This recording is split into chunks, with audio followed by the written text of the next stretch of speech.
শনিবার উদয়পুর রাজর্ষি কলাক্ষেত্রে পশ্চিম ত্রিপুরা লোকসভা আসনের মনোনীত প্রার্থী বিপ্লব কুমার দেবের সমর্থনে এসসি মোর্চার উদ্যোগে এক সাংগঠনিক বৈঠকের আয়োজন করা হয়।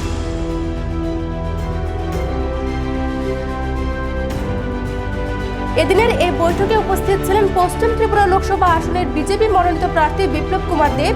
এছাড়াও উপস্থিত ছিলেন গোমতী জেলার বিজেপির সভাপতি তথা বিধায়ক অভিষেক দেবরায় সহ এসসি মোর্চার অন্যান্য রাজ্য ও জেলা স্তরের নেতৃত্বরা। বক্তব্য রাখতে গিয়ে বিপ্লব কুমার দেব বলেন,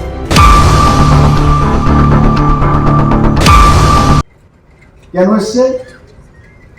কারণ তারা তরমুজের রূপটা ফুটে উঠেছিল, তার জন্য তিনখানা এসছে। কারণ কি, কৈলাসরে সিপিএম প্রার্থী দেয়নি, তার জন্য ওখান থেকে একটা এসে গেছে। 6 আগরতলাতে সিপিএম প্রার্থী দেয়নি, শঙ্করবাবু আর ওনার মিসেস ওনাকে মাঝখানে রেখে ঘুরতেন, তার জন্য এসে গেছে।